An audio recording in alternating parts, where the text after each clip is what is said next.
Hello and welcome to Narayana IS. I am Pratik, your faculty for Indian Polity.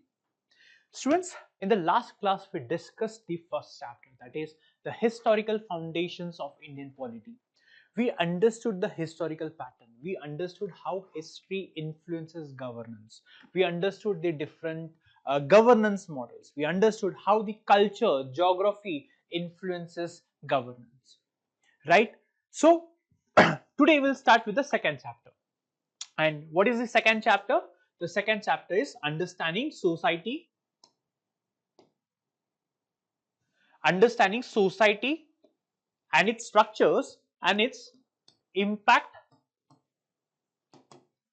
on governance. See, the first two chapters, like the NCERT has not focused much on the first two chapters, but the reason why I included these two chapters in our NCERT course is to make you understand first how understanding history is important to appreciate the current political system or the governance model, or the second chapter pertaining to society. Now, whichever policies, laws, decisions that will be taking for the society. But in order to decide which policy, which law will be beneficial for the society, it is important to understand society. What is society? Characteristics of society, different dimensions of society. That's the reason let us understand the second chapter, that is understanding society and its impact on governance, and then from the third chapter we can focus on concepts which are related to polity. The second chapter is more to do with society. However, to frame policies and take decisions, make laws, you need to understand about society, right? And then from this chapter onwards, we'll be into polity or the polity related topics. So, let us start. Polity and or society and polity or society and governance. Now, first and foremost, there is interconnection of society and governance. What does it mean? Interconnection, which means in order to make laws, or let's say frame policies, take decisions,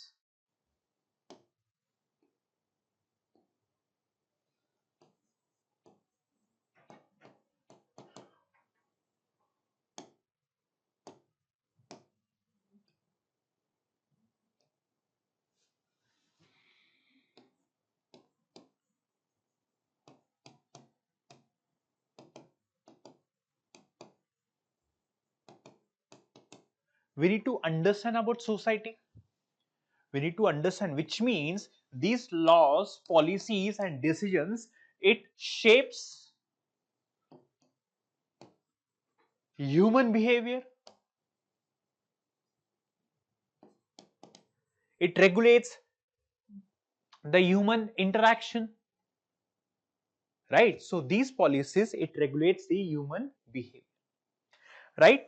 And that's the reason these two are interconnected, right?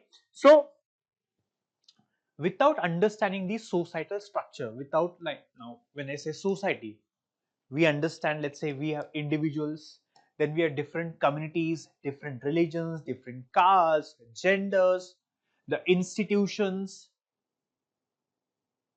right? So it is important to understand these societal features so that the governance policies should be in alignment with the needs of the society, should be in alignment with the needs of the society. And governance is not only about implementing policies, right? So parliament makes laws, the bureaucracy, they implement the laws, the government, they implement the laws. So governance is not just about implementing laws, it is beyond, which means the purpose of governance other than implementing policies is to foster social cohesion, is to, beyond law enforcement, what is the purpose? To foster social cohesion, that is unity. There has to be unity in the society. Only then these policies can materialize. If there's no unity, no point of policy. So we need social cohesion. Then we need governance. Why? To address the social and economic inequalities, right? For example, discrimination on the basis of religion, caste, right? Education, no access to education, economic income inequality. So the essence is governance. Other than implementing policies, the role of governance is to bring peace, unity, right, and address the challenges in the society. Which means governance can be effective. Governance can be effective only when we understand the society properly. Only once we understand the society properly, governance can be effective. So the purpose of this chapter is to understand different dimensions of society and how they impact governance. Which means before framing laws, we need to understand the societal features, right? So now let us try to understand what is social science. What is social science? Now, what is social science? See, science. Science, science of science of studying or understanding society. So social science is the science of understanding or studying society. Now when I say society, society is a very complex terminology. Society includes your institutions broadly. They include institutions, then individuals, right? Individual capacity, and then communities. These communities can be on the basis of religion, caste, language, gender. So in social science, we understand about the society. We understand about the individual, the traits of individuals. We'll understand how the institutions functions. For example, we have the parliament, we have the Vidhan Sabha, then we have the municipalities, then we have the Panchayati Raj system, right? Individuals, the trait of individuals, what all shapes human behavior, what all influences human behavior, the culture, the religion, how it influences human behavior, communities, the same. So this is what we understand social science. This is what we understand social science, how traditions and customs they shape human behavior, right? Then social science, right, studies things like politics, geography, economy. So social science, we have subjects like history, geography. We study these subjects. Why? Because to understand how the society is evolving, how the society is changing, how the society is progressing. That's the reason we study social science. For example, the sociologists, they study the marriage custom of different culture, and understand how this relationship or how this marriage it influences relationship. So sociologists, they study about the, let's say, traditions, cultures, tradition or customs like marriage. For example, in the last century, Indian society was characterized by joint family system, and the Western society was characterized by nuclear family system. But now India is also moving towards, or India society is also characterized by the nuclear family, which means you see the society is evolving, the society is changing, right? Then the economists study about the poverty, income inequality. They understand the reason behind economic inequality, poverty, so that they frame policies.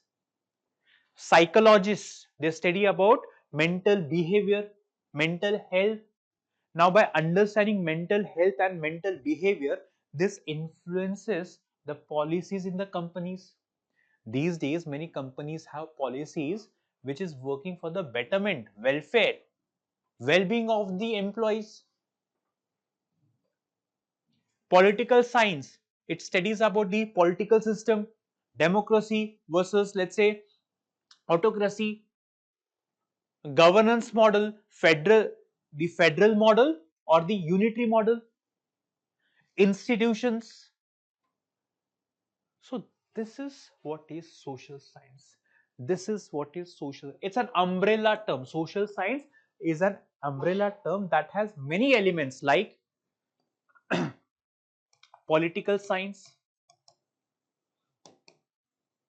history, geography, economics,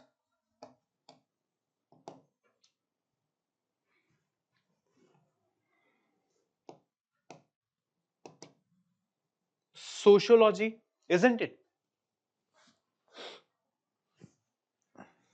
Now, history, by studying history, we understand how the societies have evolved, and their impact on the present. We see how the societies have evolved, right?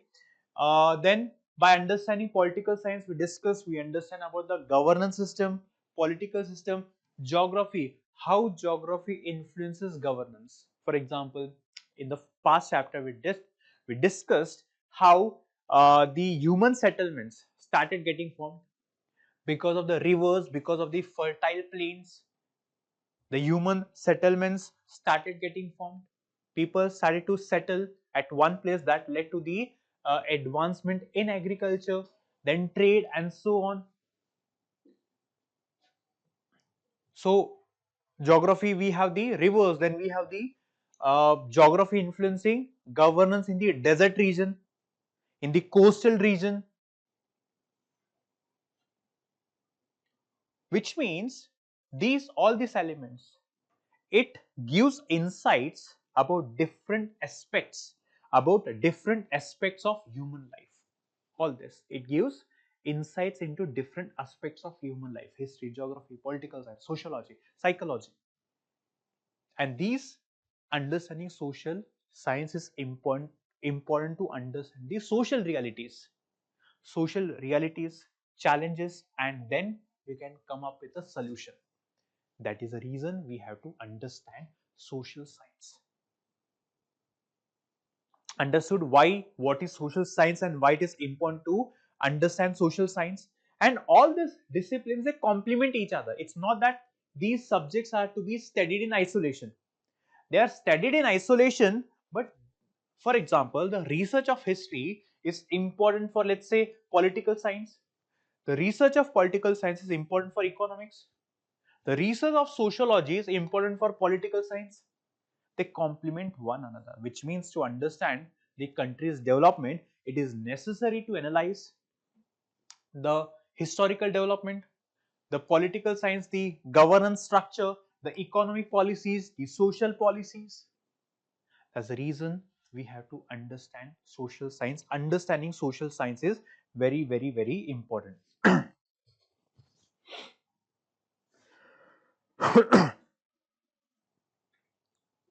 Now, we'll understand why do we need social science, how it helps individuals. Now, first, it encourages informed participation. By understanding social science, right, what is the benefit?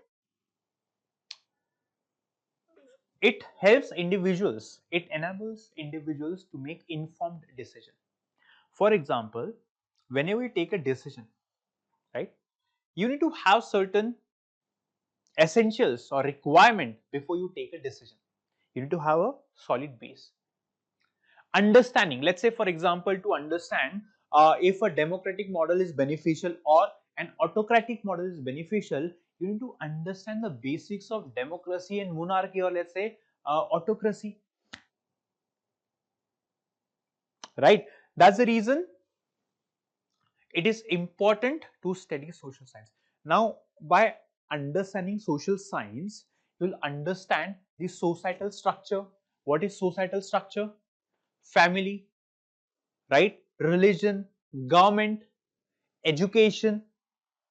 You'll understand how the individuals are ranked on the basis of class or caste or religion or gender. You'll understand how the individuals are tasked with certain responsibilities. Societal structure, social norms. There are certain social norms, for example, respecting elders. So, for the sake of society, a person can decide only when he understands society. Understanding society, that is understanding societal structure. And what is societal structure? The institutions of society, family, religion, government, institutions, and features of society. For example, the uh, influence of tradition. You need to understand how tradition, culture influences human beings, and then only once you understand society, you can make informed. For example, in order to understand the importance of taking part in the election, usually we see majority of them, or many people, right, they're not interested in politics or rather elections. Why? Because they do not understand the importance of, let's say, voting, or let's say freedom of speech, or let's say constitutional rights. So if you do not understand the importance of rights given in the constitution, or if you do not understand how your vote is important for the development of the region, you'll never understand or appreciate the importance of taking part in decision making, that is election. That is the reason it is important to study social science. Through social science, you'll understand about the society. Once you understand about the society, different aspects of society, it will help you in decision making. The second is governance and public policy development. Now, the administrators or public policy makers or public policy makers, who takes the decisions? The government and the bureaucrats. Now, let's say if a decision has to be taken, let's say for improvement in the education system, right, to bring reforms in the education sector, right, the government wants to take a decision. Now, to take a decision, you need to understand about the development of education in our society so far. Before taking a decision, you should know about that particular sector in which you are about to take a decision, right? Which means the public policy, it gives you the framework to take decisions. It gives you the framework to take decisions. For example, if a law or a decision has to be taken with respect to religion, then you need to understand the dimensions or dynamics of religion in our country. So, governance and public policy development. We need to study social science so that the administrators and public policy experts can frame policies, can take decisions for the betterment of society. Then, addressing social and economic inequalities. With social equality, gender, religion, caste, right? Or let's say no access to education, no access to digital education. This is social inequality, economic inequality, income inequality, urban versus rural divide. So, only when you understand economics, you'll understand the reason behind poverty. Only when you understand political science, you understand the loopholes in the institutions. Only when you understand about sociology, you'll understand the traits of society. And then only you can address the inequalities. Next, developing critical thinking. Now, why do we study history? Because we study history to understand the evolution of society, to understand the mistakes of the past, to understand the challenges the societies have faced in the past. Let's say, for example, many empires, many societies have crumbled. Let's say the Harappan civilization also crumbled. Right? Now we study history to understand the cause, the root cause of the problem, the root cause of the decline of an empire.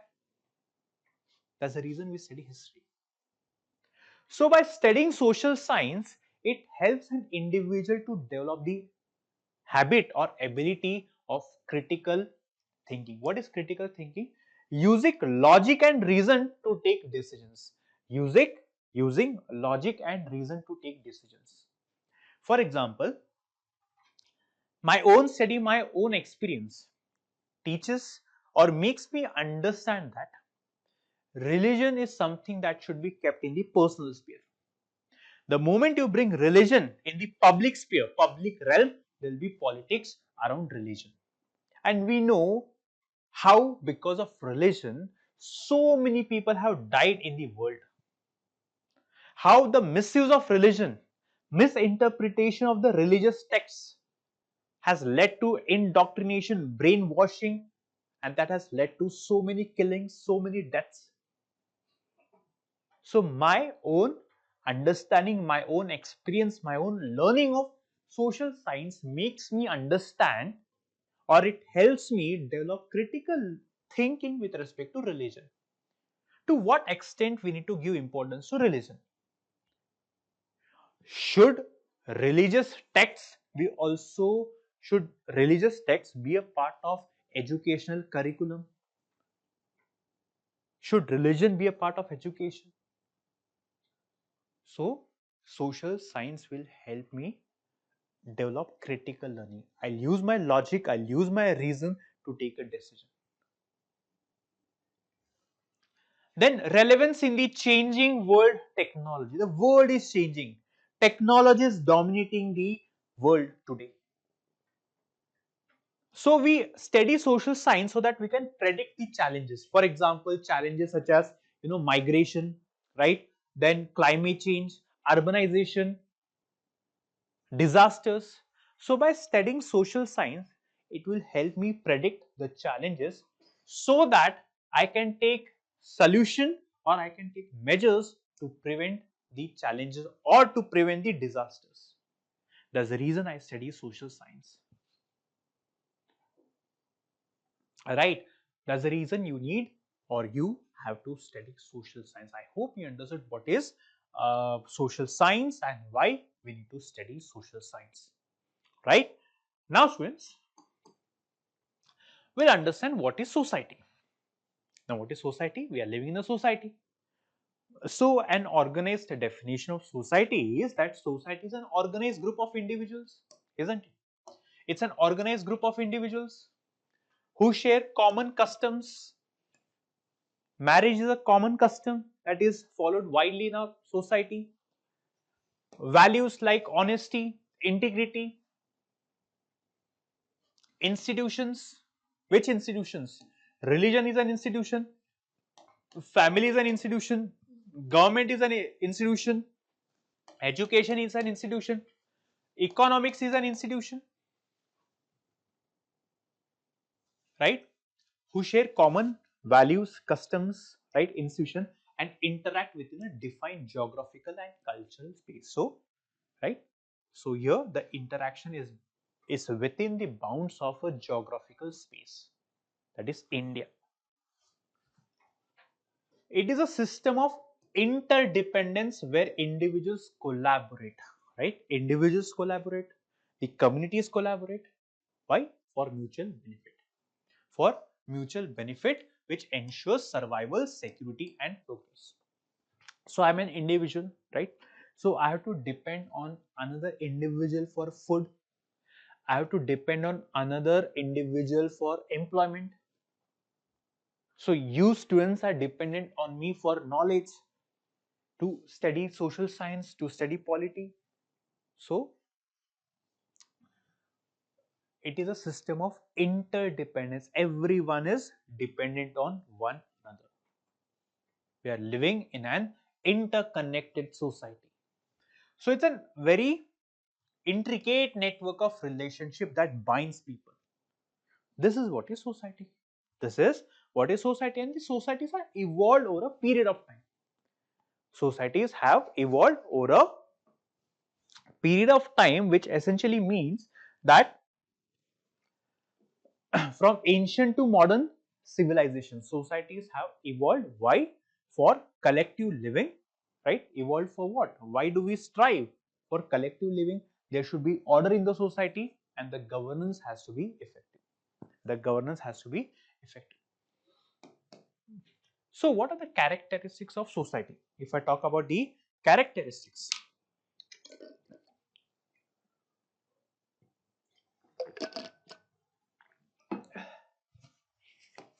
one, we have shared culture. Now, India is a huge land, is a pluralistic country.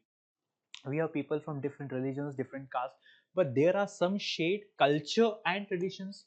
There are some shared culture and traditions. For example, festivals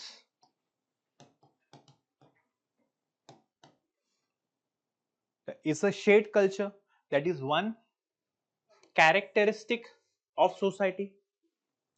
Traditions, right? Marriage system.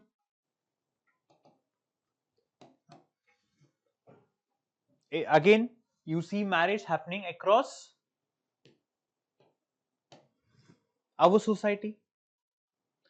Or let's say values or social norms such as respecting elders, folding hands and saying namaste.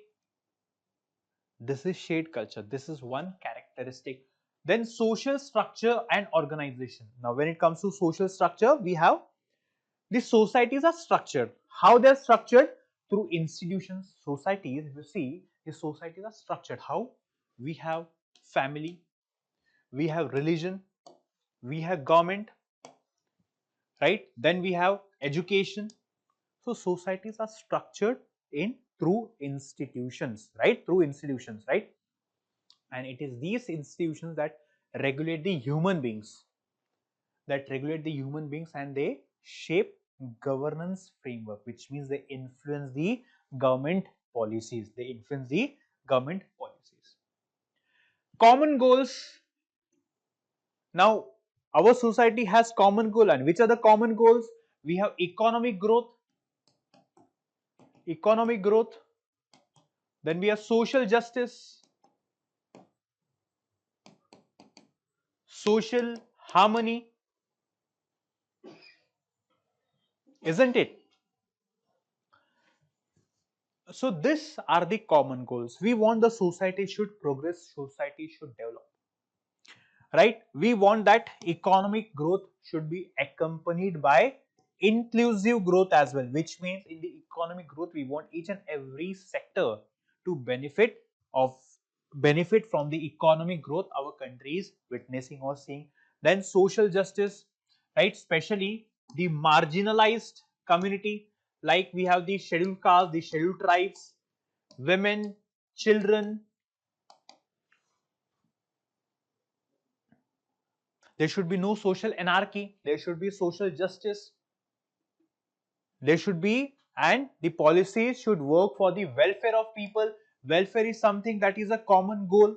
That's the reason we cooperate. We work for the growth of the country. Then social norms and legal framework.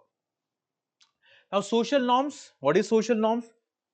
It is a society who establishes social norms. It is a society who establishes social norms. Now which are the social norms? Again, that's what, again, these are unwritten rules. These are unwritten rules that the society establishes. For example, wearing modest clothes in the functions is one of the social norm.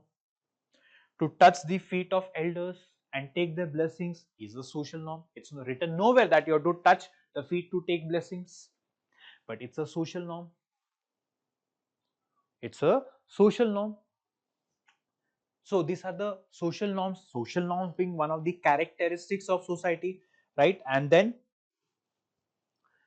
the legal framework, the laws that our country or government frames ensures that these social norms or the social interaction. Legal, the laws or the constitutional principles, provisions, they ensure that the social norms, social values are in alignment with the constitutional objective.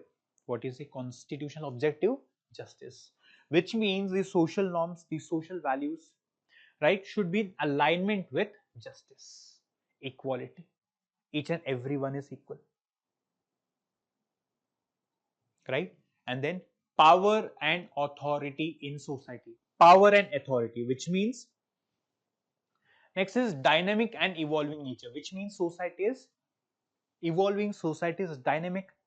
If you see the society, let's say 10 years back, and now the society is completely evolved. For example, today the transaction is done through digital mediums, digital medium.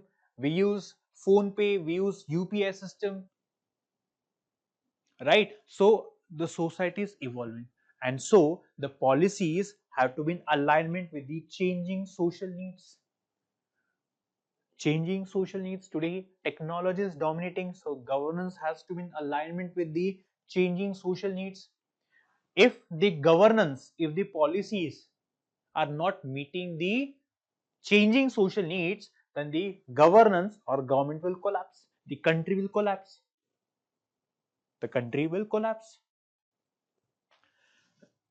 Right? And then we have power and authority. Power and authority. The power structure authority has changed. For example, in the first chapter we discussed that how the power structure has evolved from tribal based leadership to modern democratic system. How the tribal based leadership was informal, it was effective but informal, but as the societies evolved, that system was not sufficient, so monarchy came. Then we saw the centralized system, and gradually we saw the emergence of democratic system where people elect the leaders. They are not appointed, we elect the leaders. So it is a distribution of power. For example, the government cannot do as per their whims and fancies. The government, let's say for example, the government cannot delete Article 25.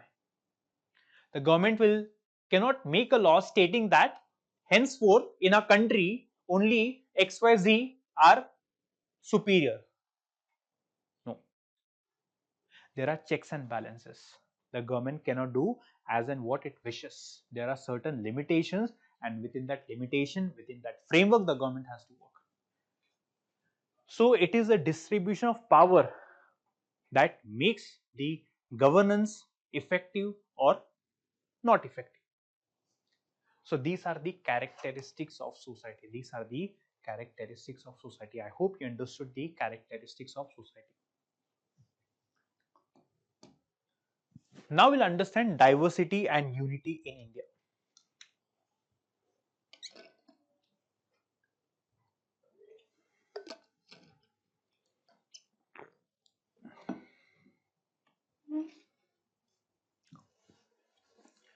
Diversity and unity. We all know what is diversity. It is an intrinsic characteristic of a society, integral part of a society. Diversity, again, which means people belonging to different religion, different caste, different language, different gender, different background. This is what we understand by the term diversity.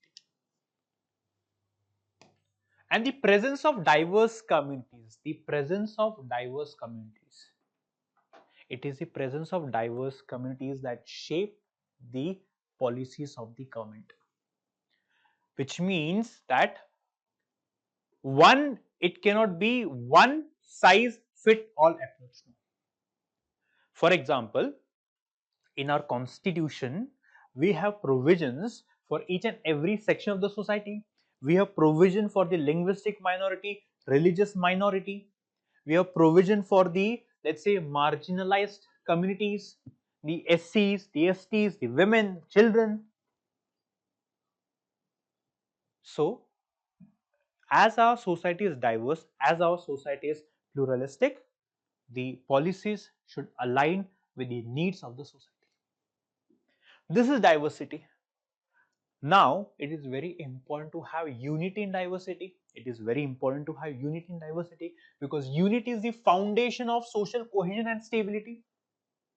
Unity is the foundation of social stability. If there is no unity, people will start, being suspicious of each other. They'll kill each other. There'll be no social stability. No social stability, which means there'll be no development, no investments, no development, joblessness. If you have no job, what will you do? If you do not have a job, what would you do? And that's the reason unity is the foundation of social cohesion and social stability. And it is an interplay of diversity and unity that has been very, very significant in our country. Why? Because our country is known for pluralistic traditions. Our country has accommodated each and every section of the society, each and every community. The philosophy of Vasudhaiv Kutumbakam still dominates and resonates across the society.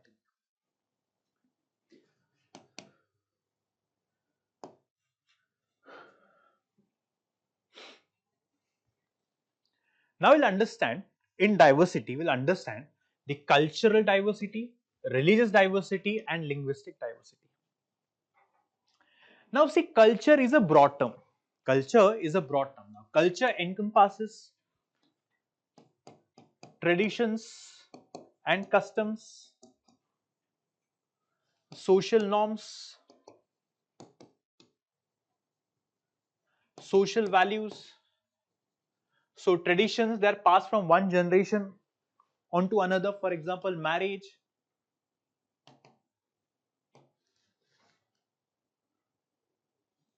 right? So we have festivals. So these are passed, or these are the traditions and customs, right? Then the social norms, respecting elders. How? By touching their feet, saying namaste, or let's say standing in a queue, obeying traffic rules, obeying traffic rules. These are the social norms, social values like honesty, integrity, which means our country is a land of great diversity, great cultural diversity. We have people from so many different cultures, so many different traditions, customs, right? In a state, you'll get to see diversity to a great extent. In a state, that's the reason India is a land of great diversity. India is a land of great diversity because of the presence of different sections of the society having different customs, different traditions, and this is what makes our country beautiful. This is what makes our country unique.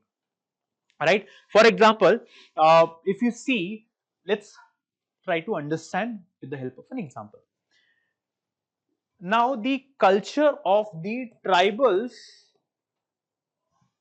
of Northeast is very much different, let's say, than the culture of Maharashtrians, or let's say the Punjabis, or let's say the people from Tamil Nadu.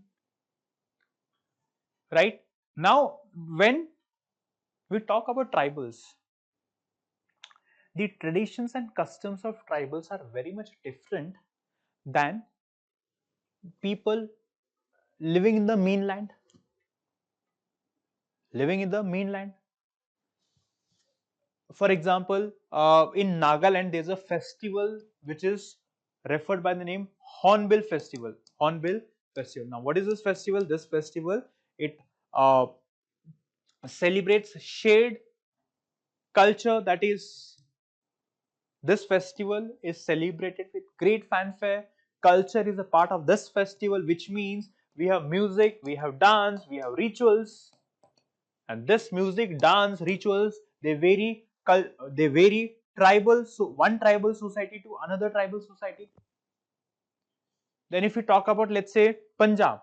Now Punjab relies on agriculture. It's an agricultural land. There's a cultural connection to agricultural land. For example, we know the celebration or festival Baisakhi. It's an agriculture festival. It's an agriculture festival that celebrates the harvest season. That celebrates the harvest season, and this festival is accompanied by the culture of Punjab, which includes the famous Bhangra dance, right? Which includes the famous Bhangra dance, and then they have traditional cuisine, which is makke di roti and sarso da saag. So if I talk about, let's say, Tamil Nadu, in Tamil Nadu people celebrate Pongal.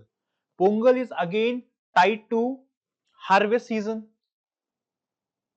and this festival has a deep cultural roots. Bharatnatyam is part of this celebration. So this is how culture varies from one state, one area to another area or another state. So India is a land of great diversity, great cultural diversity. I hope you understood what is cultural diversity. Now we'll understand religious diversity. Religious, which means people belonging to different religions. We have Hindus, Muslims, Sikh, Christians, Buddhists, Jains, right? And given that India is a secular state, we'll understand what one understands by the term secular. So India is a secular state, which means for India, there is no religion which is official. The state will treat each and every religion equally. The state will treat each and every religion equally. This is what we understand by the term religious diversity. There is, and as different religions exist, as every religion is respected, there is peaceful coexistence. Not always, but there is peaceful coexistence. Why? Because of the constitutional protection given to the minorities, right? And then it is the religions. Which religions? We have Hindus, Muslims, then Sikhs, Christians, Buddhists, Jains. It is these religions that influence what? Society, culture, and politics. Which means religions influence society, culture, and politics. How? If I talk about Hinduism. Now, Hinduism, they play a central role in the country's festivals and traditions. In the country's festivals and traditions and social values. For example, Namaste. Right? So, this social norm is influenced heavily by or from Hindu religion, Hinduism. Right? And talking about the caste system. Now, how Hinduism influences society. Though caste system is highly criticized, but it influenced the societal structure. It influenced the societal structure. We are discussing how religion influences society, culture, and politics. For example, Deepavali is a festival celebrated across our country. So many festivals influenced by Hinduism, Holi celebrated across a country. Even people from different religions participate in the festivals. Not not every person, but it's celebrated with great pride. So this is how the religion is influencing uh, society, culture, and politics. Now it is the religion Hinduism that is influencing the policies. For example, who made our constitution? It was the Constituent Assembly, dominated by many Hindu members. Which means Hinduism is also influencing politics. For example, we have so many different religions, we have different castes. So it is a religion that influenced the shaping of the policies. And this religion is influenced by many factors, by historical traditions, by the core values of religion, the philosophy of religion. Now, it is our principle of Vasudhaiva Kutumbakam that is the reason we give protection to each and every community, each and every minority. No person from different religion can be discriminated. I mean, though There are many loopholes, many challenges, but at least the constitution on paper, one cannot discriminate on the basis of religion or caste. So this is how Hinduism is influencing society, culture and politics. If I talk about Muslims now, Muslims have contributed to a great extent to the culture of a country, the Islamic architecture, Taj Mahal. They also influence the politics, how they pressurize the government to ensure that the dominant religion is not dominating the political landscape. The institutions, they fight for the they fight for the protection of their religion, or let's say traditional beliefs, practices. They also influence, for example, the vote bank politics. We all know about the vote bank politics and how the participation of Muslims or the voting pattern, the voting percentage influences the election. How it influences the election. So this is how they influence politics, culture. For example, we all eat biryani, kebabs. It is influenced by the Islam religion. We all visit Taj Mahal, Humayun's tomb, so many forts, Jama Masjid in Delhi, Ajmer Sharif in uh, Dargah in Ajmer. So it is influenced by Muslims. Talking about Sikhism, when we talk about Sikhs, there's one word that we all remember, and that is selfless, selfless service, equality.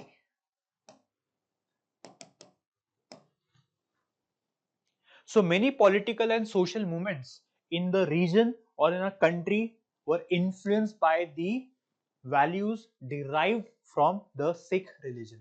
Values derived from the Sikh religion, right? Then talking about Christianity. Now they have deep historical presence. Now they contributed how? By bringing reforms in education, improve the literacy rate. They worked in the healthcare. So many missionaries ensured that people get education, seek education, right? Again, we are discussing only the positive aspects. We are not discussing the negative aspects, right? Then Buddhism and Jainism. Now, these religions are often associated with non-violence, ahimsa, meditation. For example, Ashoka's policy of Dhamma, which was influenced by Buddhism, is a framework for moral leadership, for ethical leadership. Jainism, they say that each and every form or every life is important. So it shapes the environmental principle, ethical principles. For example, when you discuss about vegetarianism or animal rights, reference is made to the Jainism philosophy or principles or their belief. This is how you see religion is influencing society, culture and politics. Society, culture and politics.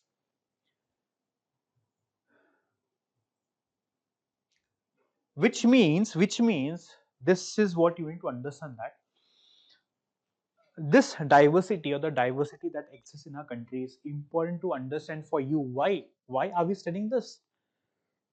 Because tomorrow, once you clear the examination and be part of the bureaucracy, you help the ministers to frame laws and policies. You need to know about the society, you need to know about the different cultures. For example, a policy, for example, uniform civil code. Now we'll discuss in Indian polity what is uniform civil code, but in short I'll tell you what is uniform civil code. The criminal laws like murder, rape, the punishment is same for each and every religion. But when it comes to personal life, there are certain things, certain aspects, which is not common for every religion.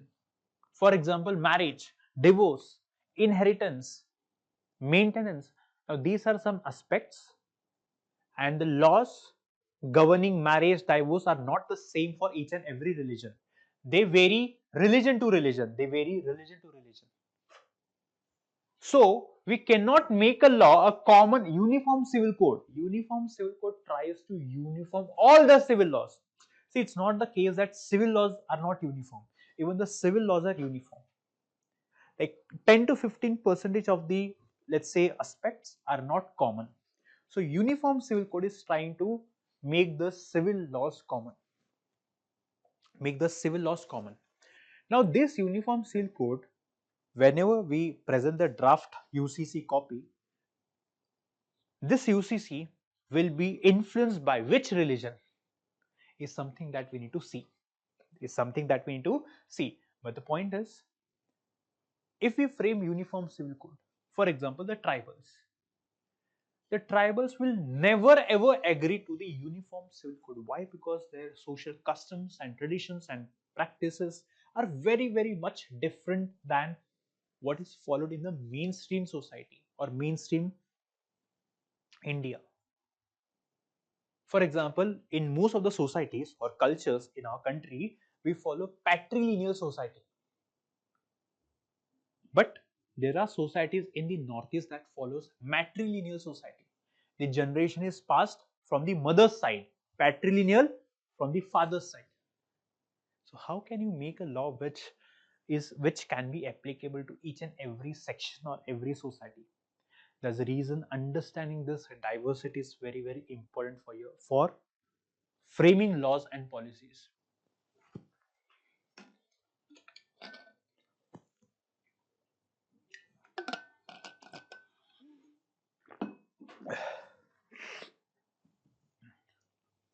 Now, linguistic diversity. So India again is said to be a land of great linguistic diversity, which means we have hundreds of languages. We have around 1600 languages along with the dialects. I'm pretty sure you may not be knowing even 100 languages. If we are talking about 1600 languages with the dialects. And then we all know that there are 22 official languages. 22 official languages recognized in the Indian Constitution, in the 8th schedule of the Indian Constitution. And then we also know that in the year 1956, how language influences politics, society. In the year 1956, our country was reorganized on the basis of language. Earlier, until 1956, the parliament makers, or let's say the constituent assembly members, were not happy to divide the country or reorganize the country on the basis of language. Then finally in the year 1956, the State Reorganization Act was passed. It reorganized the state on the basis of language. Marathi, Maharashtra for Marathi speaking people, Karnataka for Kannada speaking people, Telugu or Andhra Pradesh, now Telangana. Again, it was reorganized in the year 2014. Language influencing politics.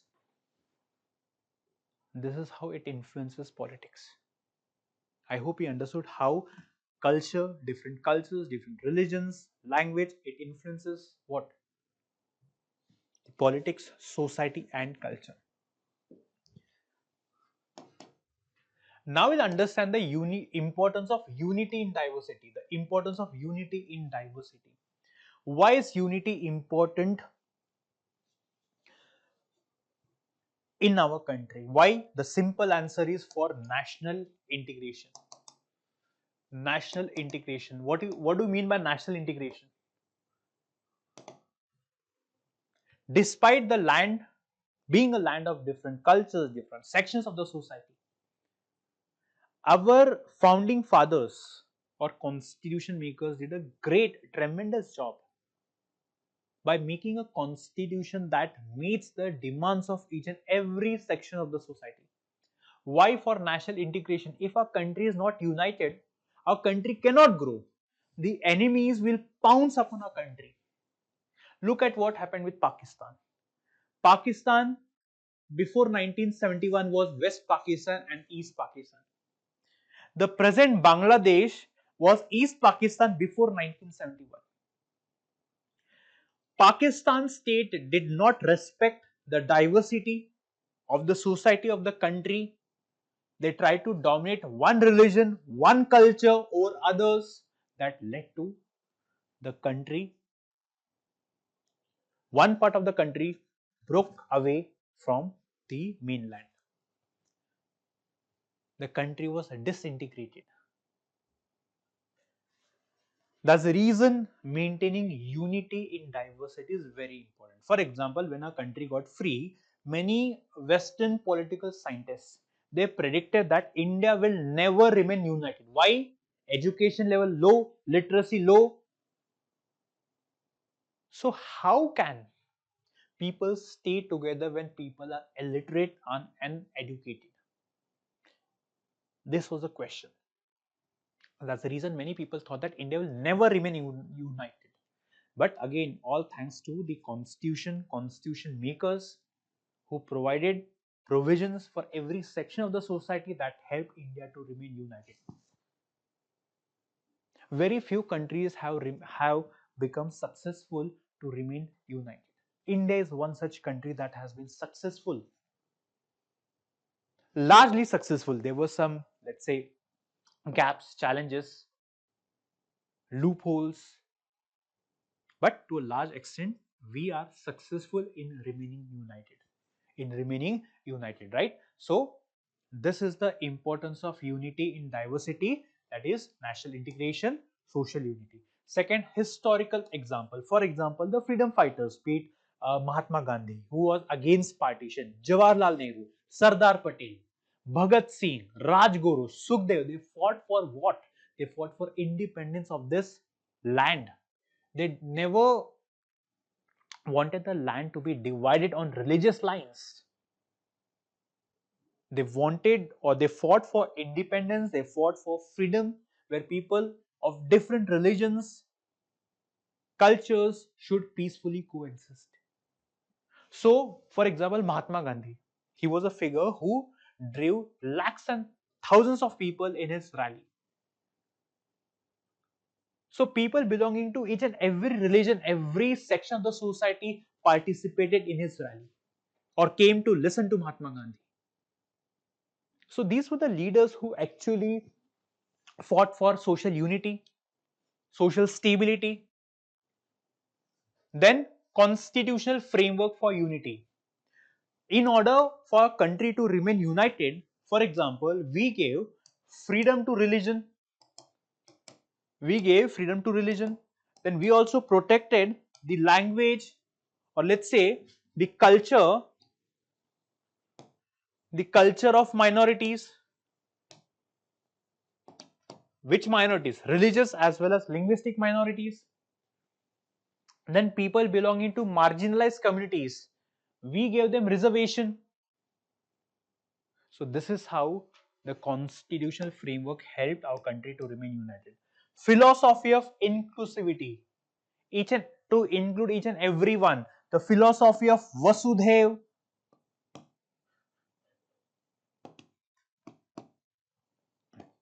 Kutumbakam.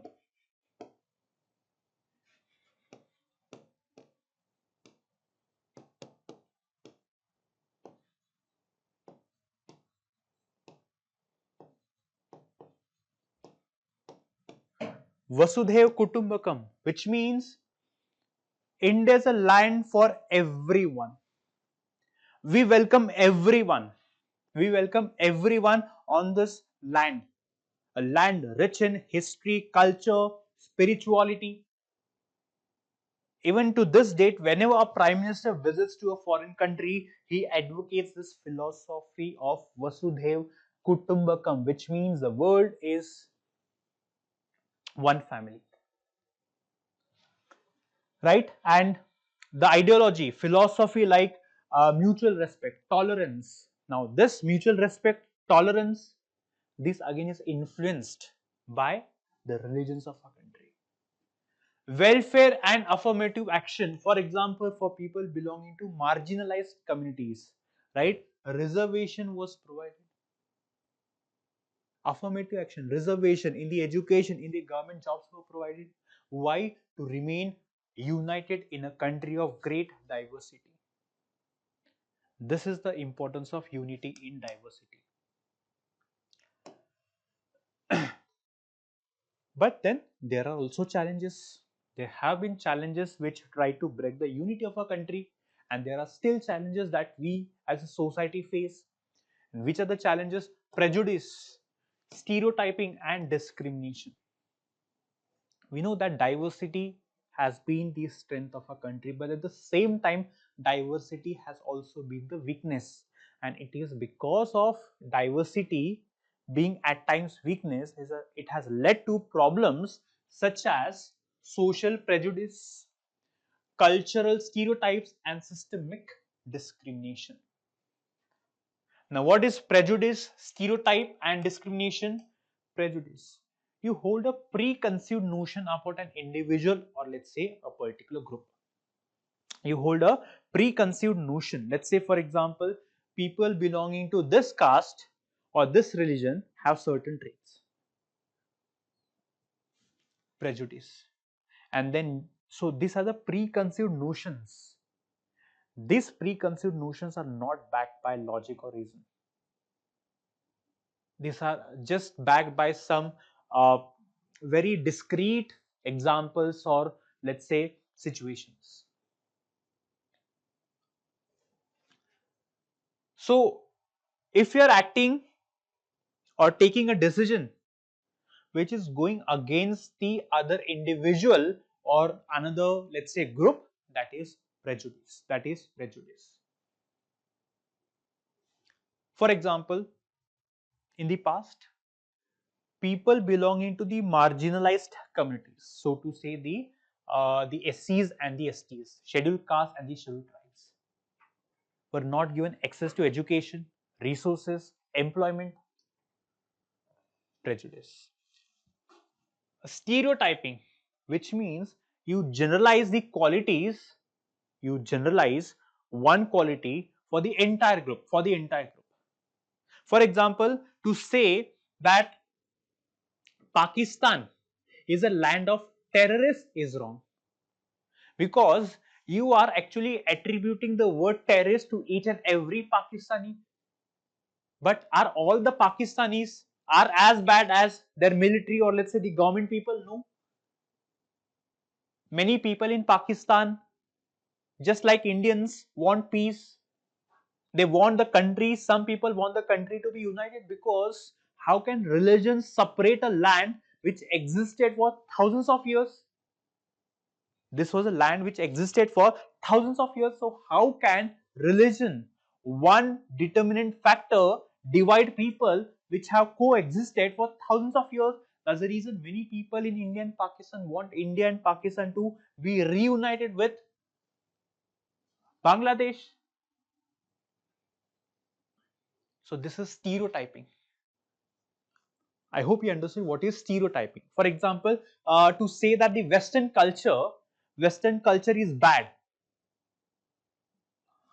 The fact is we are adopting many of the Western culture. That's altogether a different thing.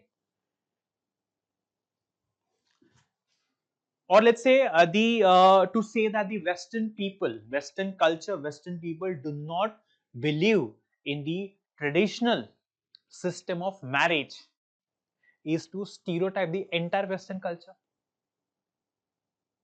Are you getting my point?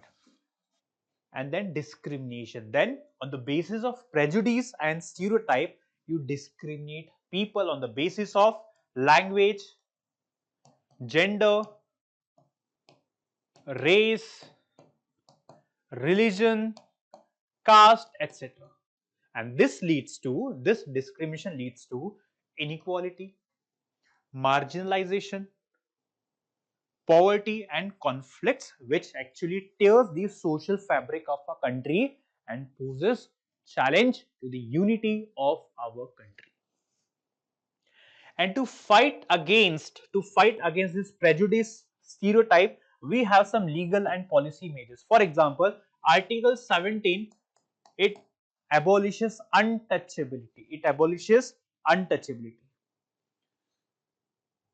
Then Article 14, it is right to equality. Article 25 to 20, let's say 30, it protects the religious and linguistic minorities. It gives the freedom of religion. Then Article 23 and 24, right against exploitation, which means people cannot be exploited. So these are some of the challenges and the legal and policy measures. For example, right to education. Every person has a right to access or seek education.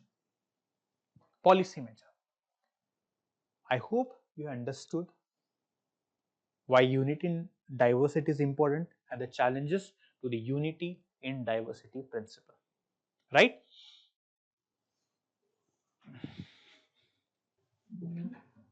Now students will understand the concept of societal institutions. What exactly are societal institutions? Now we already have discussed what are societal institutions, like family, religion. So the societal institutions are nothing but structured they are structured systems.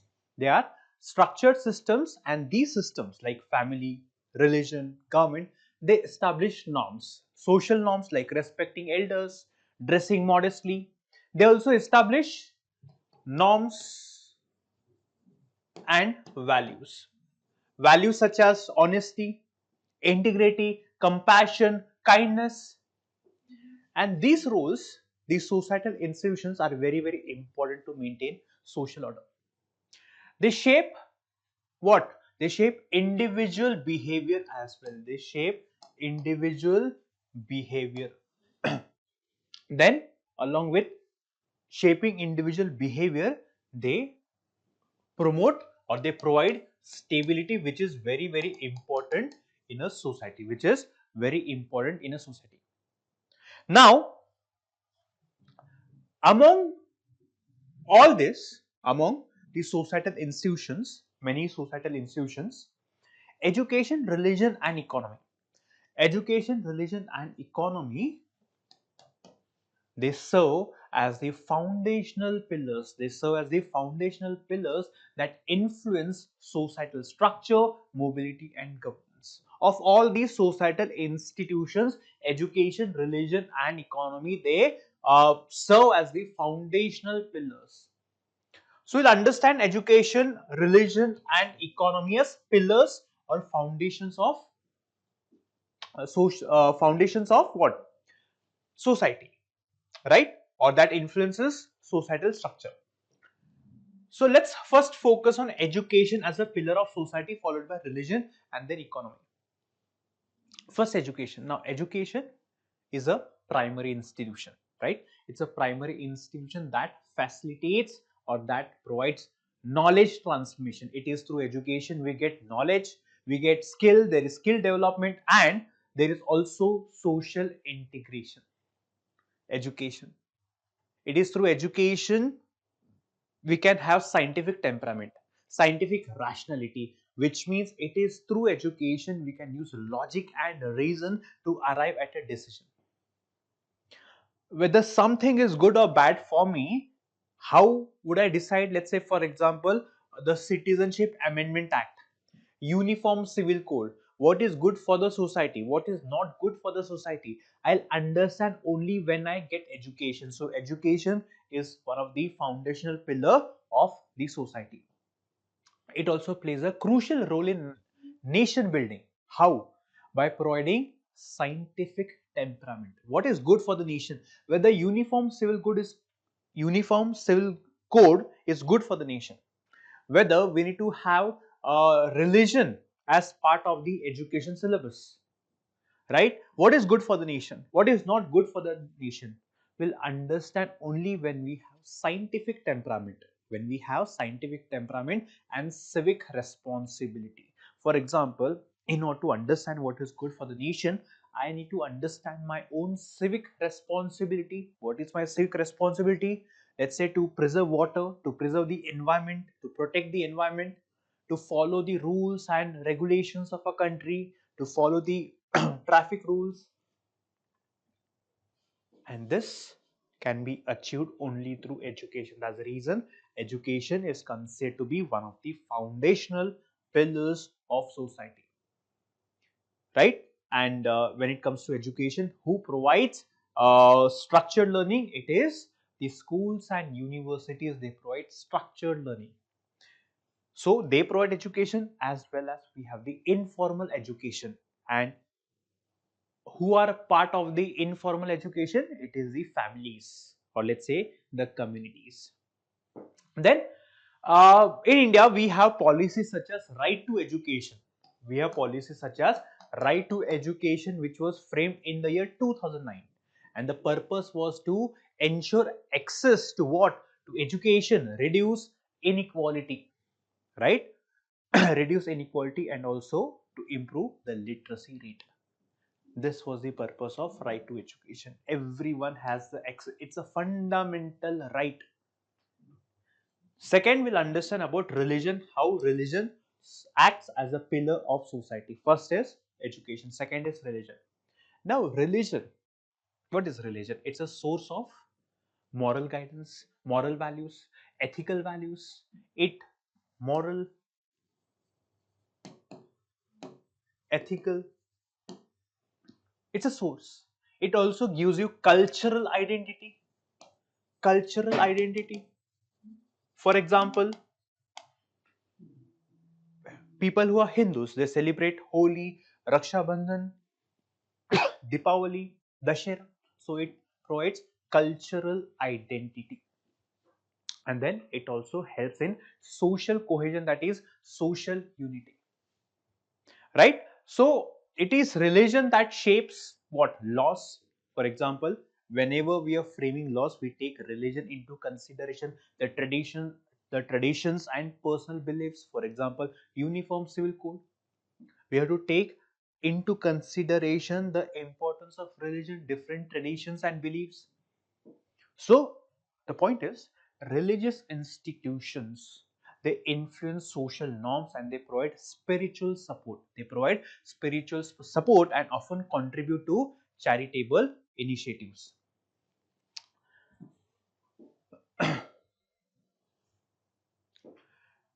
So we know that, or we have heard of the bhakti and the Sufi movement. The Bhakti and the Sufi movement, right, in India promoted social harmony. These movements of 12th and 13th century, they provided social harmony and spiritual inclusivity. It bridged the religious and cultural divide. It bridged the religious and the cultural divides. This is second pillar. Third is economy. Now, economy, what economy does is it determines resource allocation, employment opportunities. It determines resource allocation, who has the access to resources. Then it also determines employment and also social mobility. What is social mobility? That is, you are a poor person, right? Your family condition is uh, not good. So what you do, you seek education, you get a good job, and this is how you move up the social ladder. So socially, you're moving from, let's say, a poor person to a affluent person, or let's say a well-off person. This is referred to as social mobility, and economy does it for the society. So we know that the economic systems, right? The economic systems, which are the economic systems or institutions? The markets, the financial systems, and the government policies. They regulate what they regulate. They regulate the wealth distribution and production. It is the market, the financial system. We have the RBI, the finance ministry. They regulate the wealth distribution and production. Right? So, well structured economy ensures that the livelihood security, right? It ensures that people have livelihood security and also reduces poverty. For example, Manrega scheme, the Mahatma Gandhi National Rural Employment Guarantee Act. It's an economic initiative. What purpose is to address the rural unemployment and income disparities. How?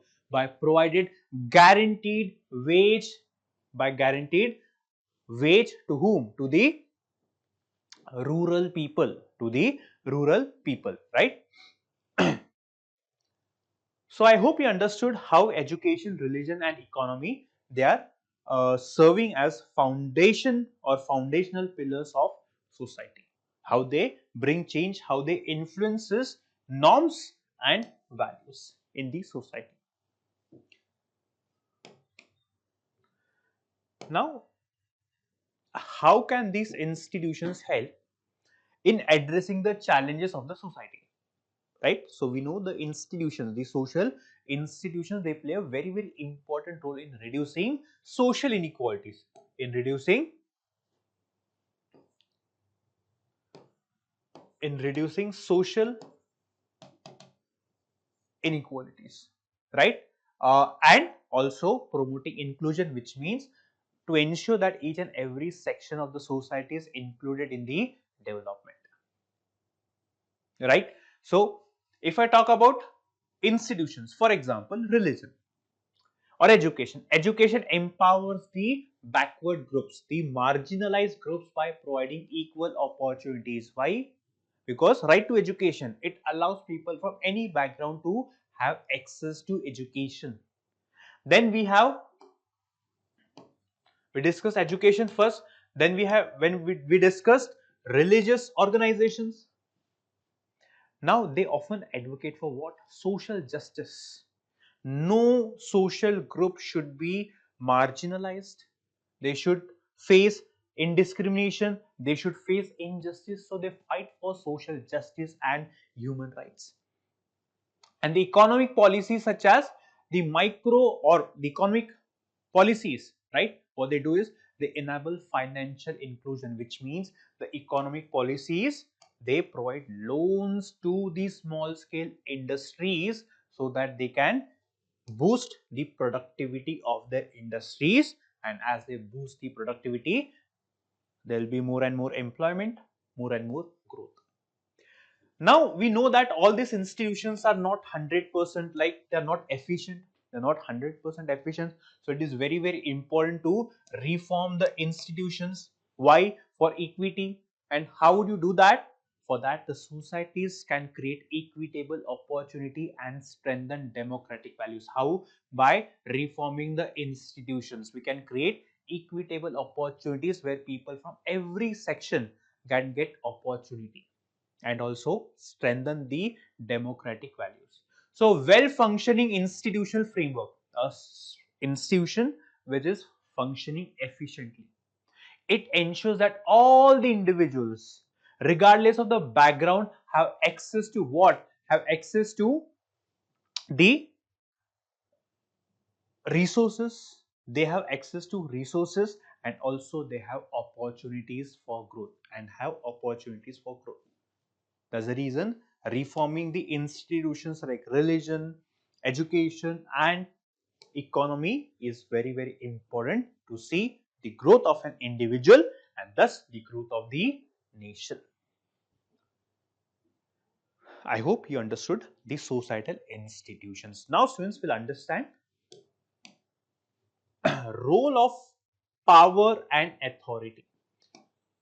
How? So we'll understand the difference between power and authority, and how the terms power and authority, they shape the social structures, they shape the governance policies, and also they shape the interpersonal relationship. They shape the interpersonal relationship. So, what is power? Power is nothing but, what is power? Ability of individuals or groups. It is nothing but it is the ability of individuals or groups to influence others, or enforce decisions, to control resources. This is what we understand by the term power, having influence over others. If you have power, you can influence other people. That's the reason people fight for power, so that they can control resources, they can enforce, they can make other people listen to their decisions. This is what we understand by the term power. Now, what is authority? Now, authority is a legitimate form of power. Now, power, for example, in Pakistan, a military general, he simply takes the power, owns the power. Have people elected him? No. He dislodges the civilian government and assumes power. So, power, not it's not necessary for power to be legitimate, but authority is a legitimate form of power, which means it is recognized and accepted by society. It is recognized and accepted by society, right? For example, Today we have the NDA government, Modi government running our country. So the power that Modi or his government is holding, would it be power or authority? It's an authority. Why? Because the Modi government has been elected to power through a structure, through a process, that is through elections, which means people voted that particular person and his government. So I hope you understood the difference between power. For example, in Pakistan, Pervez Musharraf or many countries in Africa and let's say West Asia, they have dictatorship. They have dictatorship. For example, China's one party or communist party. It's not a legitimate form.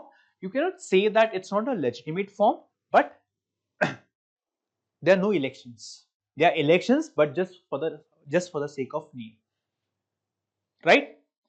So I hope you understood the difference between power and authority. Power, it is a legitimate form, which means it is recognized and accepted by society. Now let's say in China, if they want to change the government, they cannot change the government. There are elections, internal elections, but these elections are not transparent and fair. Where in majority of the countries, the elections are not free and fair, but to a large extent, we can say that it is important to have elections to ensure there is democracy. So Max Weber, right? Now Max Weber, he classified authority. He classified authority into traditional. One is traditional, the second one is charismatic, and the third one is legal rational. We'll understand the difference between traditional power or traditional authority, charismatic and legal rational. Now each of this type of authority, they have a crucial role in the social organization. So if I talk about power and authority, they are fundamental concepts. These are the fundamental concepts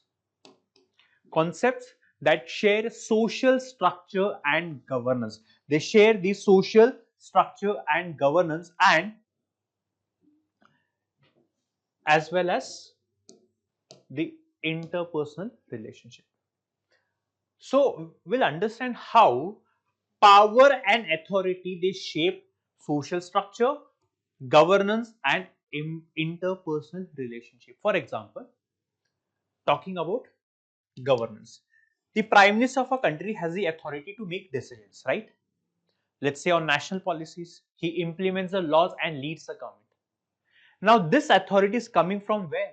It is coming from the Constitution of India. It is coming from the Constitution of India. The Constitution has set a process.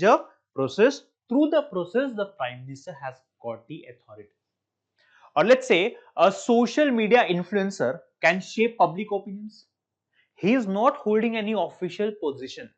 Social media influencers, they are not holding any official position, but they can shape the public opinion.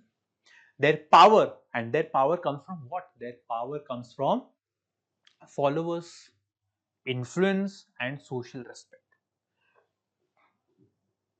I hope you understood how power and authority, they shape the social structure, governance and interpersonal relationship. Now let us try to understand the application of power, right?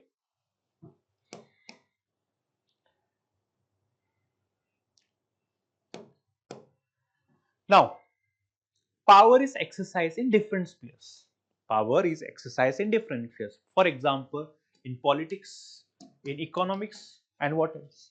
And social institutions. It can be coercive, which means forceful, where force and pressure is applied, or it can be consensual, where people are willing to accept the influence of others. So, power can be forceful or it can be consensual, which means accepted. And authority, see, power, for example, there have been many dictators. Now, Kamal Mustafa Pasha of Turkey, right? He assumed power not through election. He assumed power through power, which means he had the power. So he took over the reins of the country. But he actually did a good job for others. So his power was not forceful. his power was consensual, which means people accepted the reform that he brought in. Authority on the other hand is institutionalized power, which means people accept it as legitimate. For example, Prime Minister Modi is taking decisions. Why? Because the constitution has allowed him to take the decision. Now we'll understand the difference between traditional, charismatic and legal, rational types of authority. So authority is more legitimate. So what is traditional authority? It is based on customs. It is based on customs and traditions, which means it's a custom, it's a social practice being followed centuries after century. So this traditional authority, right, is based on customs, traditions and long-standing practices. It is often hereditary, which means king's son becomes a king, his son becomes a king. For example, monarchy system. Monarchy system is hereditary in nature, or for example, religious institutions where the priest, his son becomes a priest and so on. Now we'll understand what is charismatic authority. Now this charismatic authority derives from the personal qualities of a leader who inspire followers. For example, Narendra Modi. He is often referred to as a charismatic leader. Why? Because he inspires, he has followers wherever he goes. Wherever he goes, he has followers. It is often seen in the revolutionary leaders, or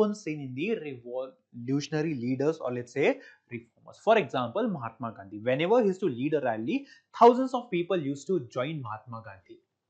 Or let's say Bhagat Singh, when he was fighting against the British, his one call used to, ignite the passions of so many youths.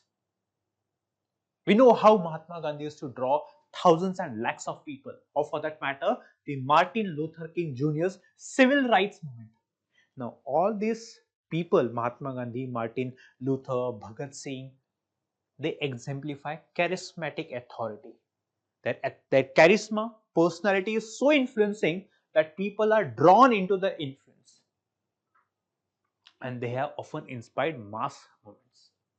Now, legal rational authority, right, is based on what? Is based on laws or constitutional frameworks. It is based on laws or constitutional frameworks, which means there are laws or constitutional frameworks. Now, it is the characteristic of modern democracies, bureaucracies. It is reflection of modern democracies. For example, the government officials. Let's say, for example, once you clear the examination, right, you'll be an IS officer, or let's say IPS. Now you have become an IS or IPS. How? Through a process. Through a process, which means the constitution has entailed the procedure. You have to follow the procedure, and if you clear the procedure or steps, you will clear the examination. So, for example, the member of parliaments or member of Vidhan Sabha. So the constitution is granting them power. To whom? To the elected representative through a procedure mentioned in the constitution. So I hope you understood the difference between traditional, charismatic and legal, rational types of authority. Now students, will understand power dynamics and its influence on the social structure. So the power relations you see, they influence social hierarchies, they influence economic policies, and they also influence cultural norms. How? So power, let's discuss first about power and social hierarchies. Now power structures, right, they create, right, social hierarchies, which means they classify, or let's say they rank people on the basis of wealth. For example, in traditional India, the upper caste groups had more privileges, while the lower caste communities, they faced social discrimination. So power based on your gender, based on your wealth, or based on your social status. Wealth, social status, or gender. So the lower caste people, they faced social discrimination.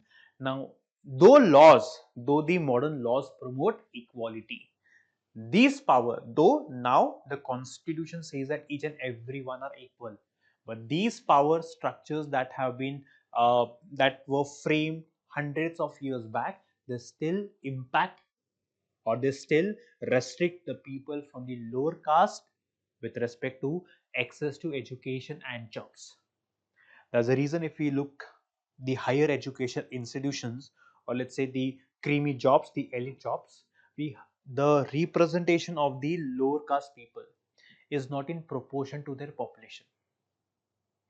So this is how power influences social hierarchies. The social hierarchies that were developed hundreds of years back, they still seem to continue.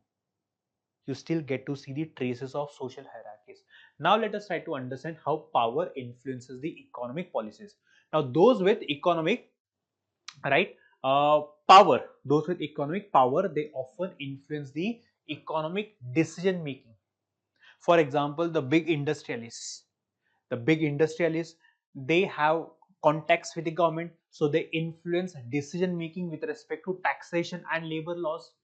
So the big corporations like, let's say, Adani and Ambani, they lobby for business friendly policies, which means they want the government to give them subsidies or tax cuts. Now the benefits that the big companies, the people who are in wealth, they influence the decision making. But the small business people, they cannot influence. Why? Because they do not have power. They do not have power. Then how power influences the cultural norms. Now again, cultural norms, right? Cultural norms are shaped by those in power. Which power here? Whether religious or let's say spiritual groups. Now, gender roles in Indian society were historically set by the patriarchal structures, which means men held the decision making power. As, as men held the decision making power, it limited the women's access to education. It limited the women's access to education and leadership roles. While this is changing now, but these norms still impact workplaces, the companies, and the family structures. Why? Because we still get to see how patriarchy is influencing or is dominant in the family structure of a country, or how patriarchy influences or is dominant in the workplaces. So I hope you understood how power influences social hierarchies, economic policies, and cultural norms.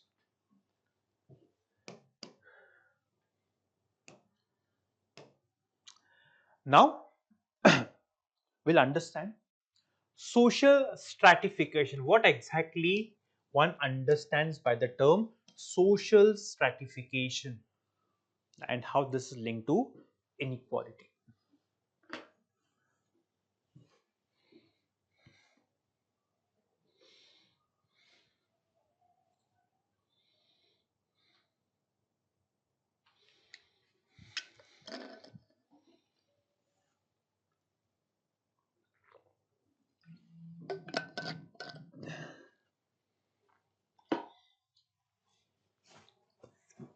Now, what do we mean by social stratification? It refers to the hierarchical arrangement of individuals. It refers to the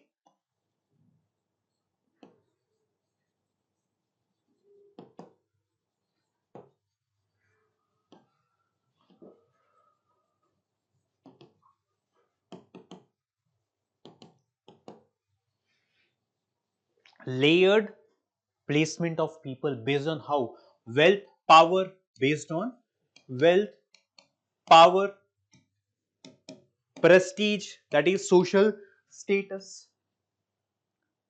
This is social stratification. For example, the Ambanis and Adanis are placed at the top, right?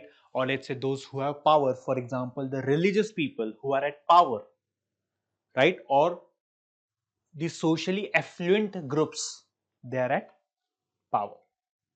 Which means in the hierarchy, in the hierarchy, people who own wealth, power and social status, they are at the top.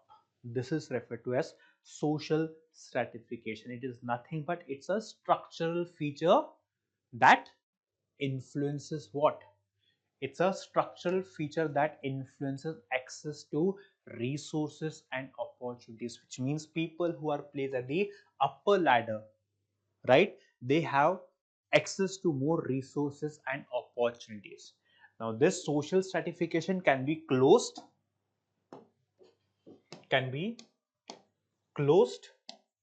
as well as open, which means you can change your position. You can change your position.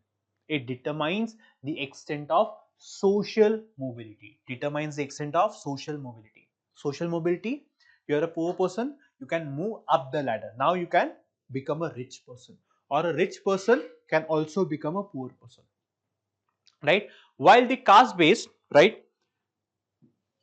The caste based system, we know, right? The caste based system is very, very rigid. If you see the caste based system, they are very, very rigid.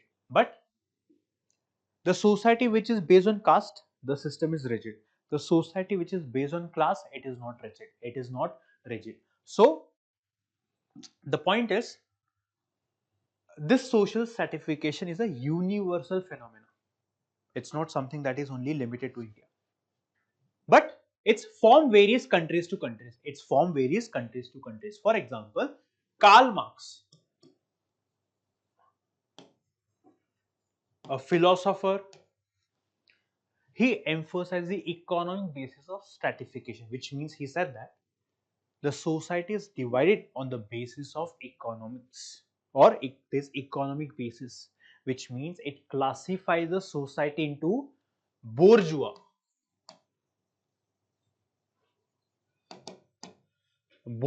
and the proletariat.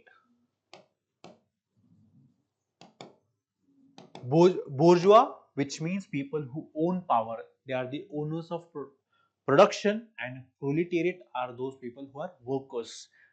So Karl Marx said that the classification is on the basis of economy, right?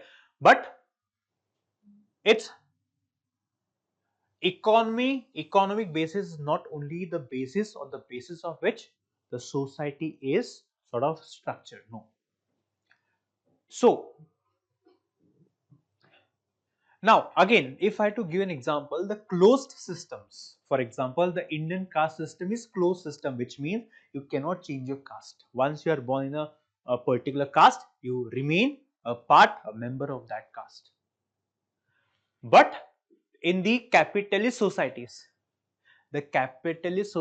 allow individuals to ascend through education and economic success. Which means that in capitalist societies like the Western countries, doesn't matter which religion, caste you come from, if you have the skill, required skill for the, let's say, market, then people will respect you. Doesn't matter which background you come from. In India, it's the same. In India, things are gradually changing, but still the tag of caste does not cease. The tag of caste will always remain with you. This is social stratification and inequality. Now, the social stratification is on the basis of caste, class and gender. So you'll understand caste based inequality, class based inequality and gender based inequality. First, caste based. We know that the caste based inequality is deeply, entrenched in the traditional societies like India. For example, we know the Varna system. What is the Varna system? They classify individuals into hierarchical groups, which means a person cannot have the freedom to choose his occupation. This I am talking about the ancient India. And then there is also limit to the social interaction. There is limit to the social interaction. Now, post constitution, we have given safeguards, which means the Varna system no more exists. But unfortunately, despite the provisions in the constitutions, the Dalits and the marginalized classes, they continue to face discrimination, discrimination in education, discrimination in employment, which means somewhere the social mobility is not as free as it should have been post the coming of constitution. Now class, which means differences in economic status, which means income, land ownership and resources, control over resources. For example, the gap between rich and the poor, right? This gap was always existing. This gap was always existing, but the gap has only widened. Why? Because of globalization. Globalization has its own pros and cons, but globalization has brought or has widened the gap between rich and the poor, which means people who were at the power of influence or who had the power could only take advantage of the globalization. Why? Because before, let's say Ambani could serve only the Indian people. Now he can serve the world people, which means he's making more money. But to have access to the world market, you need to have power, you need to have influence. But small business people, they do not have the access to the world market. So if I talk about India, right? In India, land ownership, education and resources, right? Land ownership, education and resources, it actually classifies people on the basis of class. Then gender. Now this gender based inequality persists across the cities, which means it limits the women's access to education, employment and political representation, which means women, it's not easy for a woman to, let's say, or especially in the rural society, right? They have to fight to get education. Even if they get education, their parents or the society does not allow them to work. And political representation, so the women constitutes 50% of the Indian society. How many women are there in the parliament? Is it in proportion to 50%? No. And this actually limits a woman's growth, and this leads to inequality. For example, we have launched initiatives such as Beti Bachao, Beti Padhao, or let's say this women reservation is given to women in the local election. But despite these initiatives, the mindset seems not to be, or the mindset is changing gradually. I hope you understood what is social stratification and how this link to inequality. Now we'll understand what is marginalization and social exclusion. When we say marginalized, what exactly one understands by the term marginalization? We'll understand that.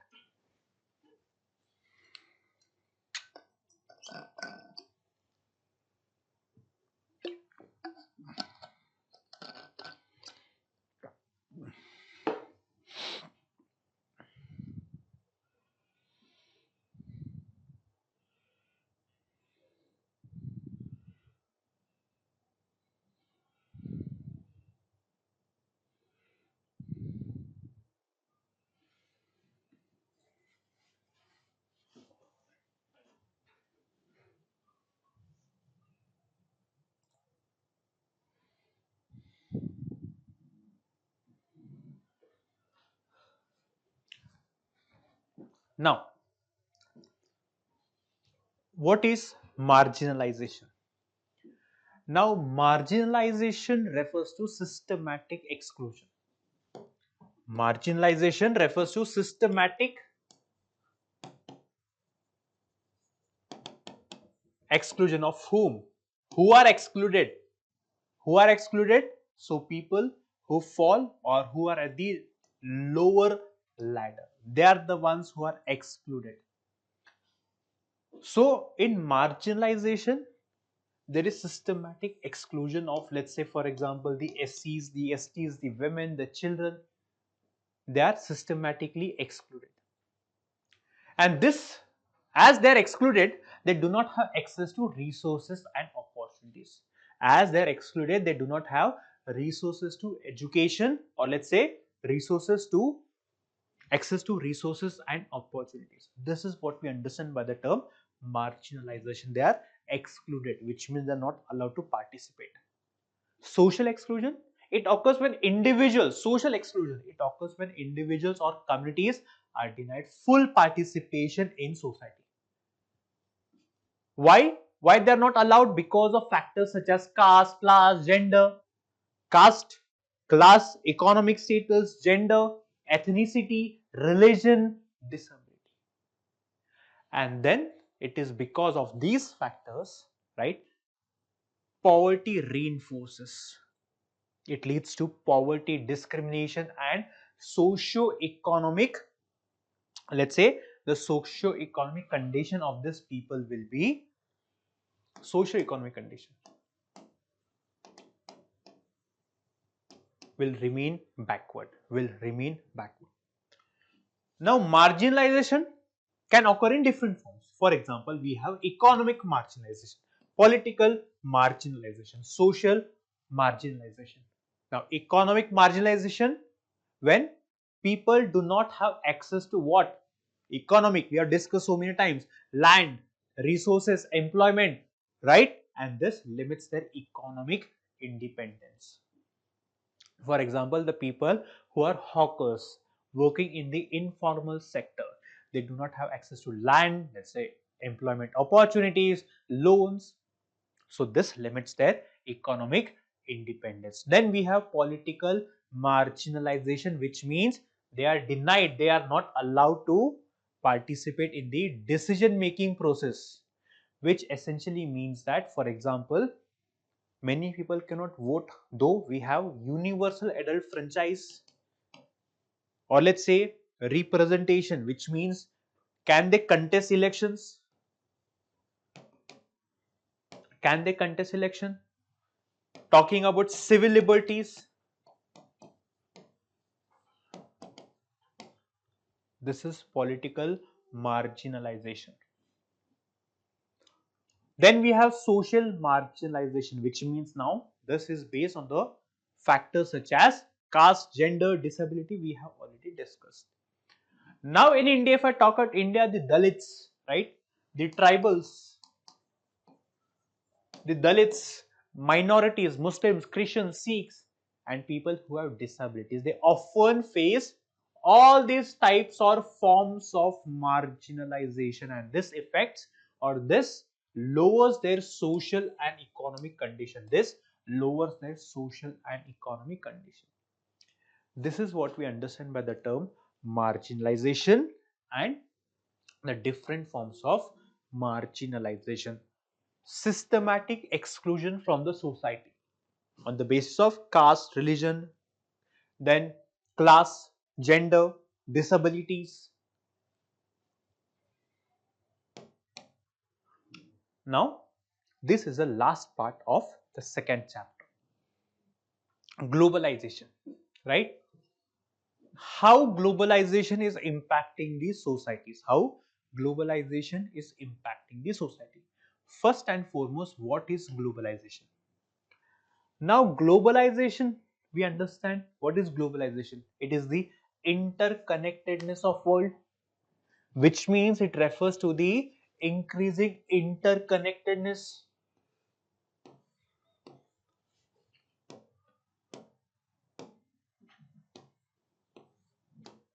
increasing interconnectedness of what? Of the economy. Of the economy is getting integrated, culture is getting integrated. And how are these getting integrated? For example, we are adopting the western culture, the western people are adopting our culture. For example, you see the western people wearing saris on Deepavali or on specific occasions. We have adopted the culture wearing this suit. What is it? It is cultural interconnectedness, integration of the western culture. And how this interconnectedness is functioning or shaping? Through trade. So we are discussed in the first chapter how the ancient empires connected with the world, trade, then technology, artificial intelligence, migration, migration, or let's say the communication. So it is bringing the world close. This is bringing the world close.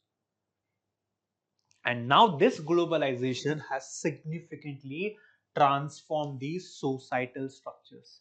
It has transformed the societal structures, cultural identities, and economic systems. It has transformed these societal structures, society, cultural identities, and the economic systems, right? For example, India today is adopting more of capitalistic features. The society, for example, we have live-in relationship. So this is transforming the societal structure. These days people are becoming more and more anti-religious, adopting other culture of other countries.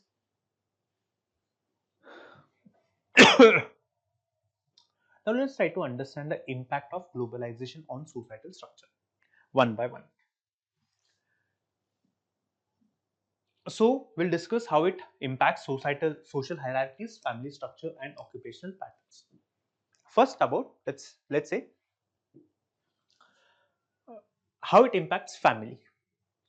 Now the shift from agrarian economies, right? We discussed in the first chapter how we have shifted from agrarian society to modern society, which is the industrial, that is manufacturing and service sector. Right, this shift from agrarian society to industrial, for example, people were living in the rural areas, then they migrated to urban areas. This has changed the family structure. How? First, the Indian society was characterized by the joint family system. People were living together, but now we have nuclear families. This is how the family structure is affected. Talking about the occupation, that is the economic consequences. We know that globalization has widened the economic, or rather the income disparities. People who have access to resources could gain advantage of the globalization. No doubt people who have skills, for example, people who have skills, they go to Western countries. So globalization has benefited the skilled people. But what about the people who do not have skill? People who work in the informal sector. They have been affected. How? I'll tell you. Let's say, for example, today I am using, let's say, a Vivo phone. This Vivo phone is manufactured in other countries. Now, the Indian companies who are manufacturing phone, they are not competitive enough to compete with the companies in other countries. They are not competitive to compete with companies in other countries. That's the reason their companies fail. That's the reason their for example, Carbon phone, which was an Indian company, it failed. Then, talking about the social mobility, yes, globalization has increased job opportunities. For example, the BPO and KPO sector, the IT industries. The Western countries started to, let's say, outsource the business work to India. It has helped social mobility, which means people who were first poor, now they rose up the ladder. There is social mobility. But again, again, if you see that the difference again in our society, in our country, globalization, it has increased social mobility, but again, people who are placed down, or people who are placed at the bottom strata, so to say, the Dalits, the tribals, they could not get access, or they could not benefit from the globalization. So it has helped only the skilled people, it has only helped the skilled people. So this is how globalization, it affects social hierarchies, economic system, as well as the family structure.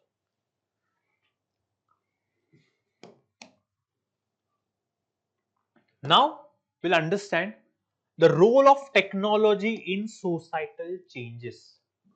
How technology is shaping changes in the society. How technology, for example, we all know that technology has accelerated globalization. It has transformed communication. First we used to, telephone people in the other countries, but now we have internet, we have satellite connection. We can easily connect people in other countries. Education, governance.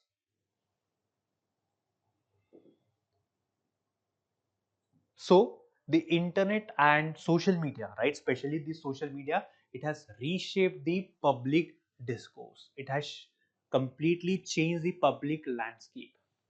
For example, social media these days, people are using social media to bring change in the society. For example, Arab Spring, which started in a small country called Tunisia, spread to the entire majority part of the West Asia. So social media technology is used for what? Political mobilization. Talking about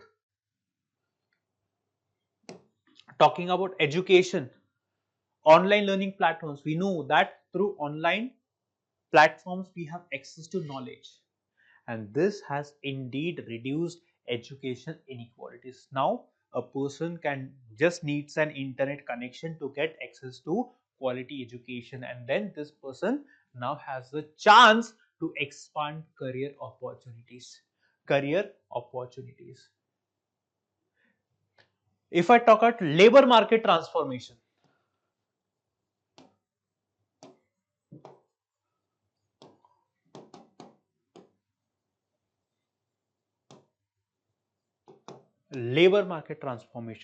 the advancement in the field of artificial intelligence.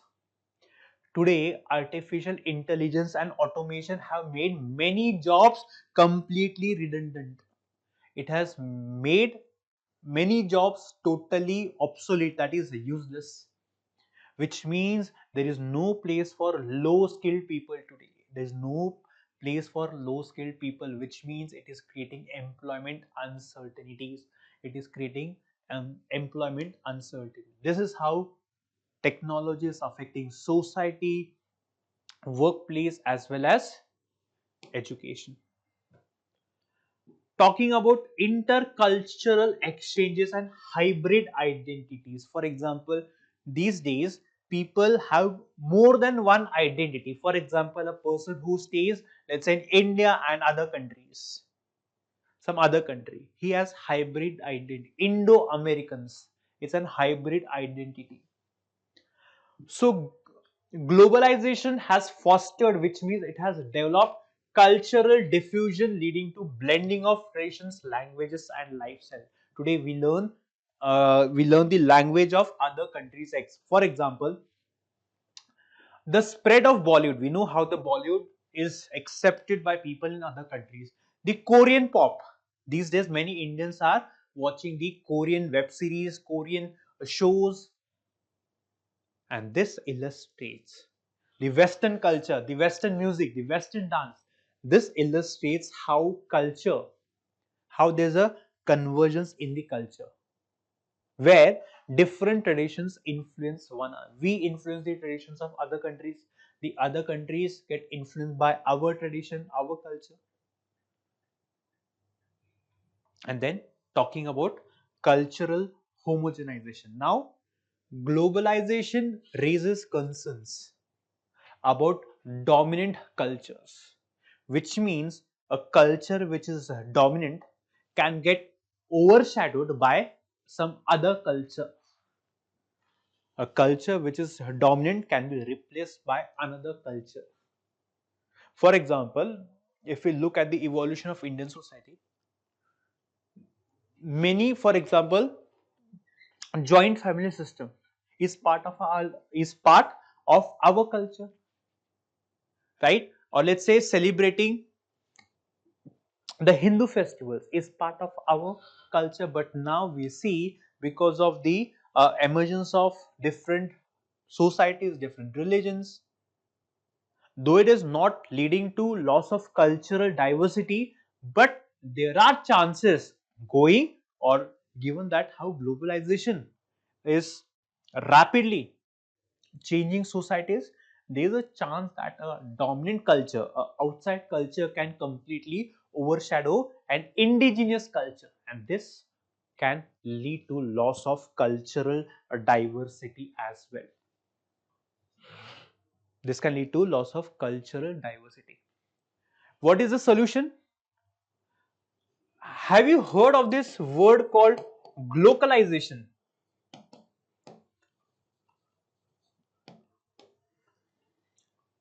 Glocalization. Let me give you an example to make you understand the meaning of the term glocalization. Whenever you go to McD, or let's say KFC, now these are international brands. These are international brands. But if you see that when you go to McD, you get a paneer burger, you get a chicken tikka.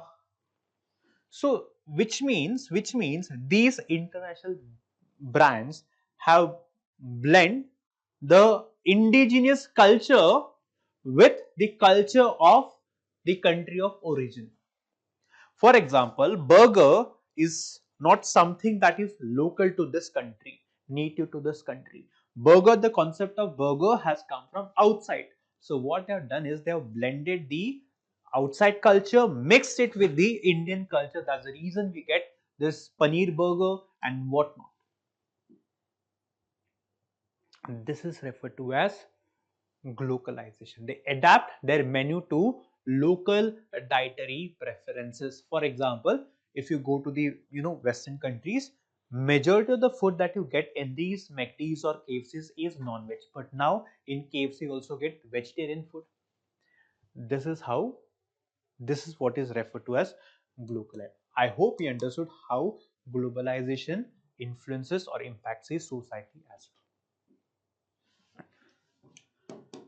Right, students? So this is the end of second chapter, that is understanding society and impact on governance.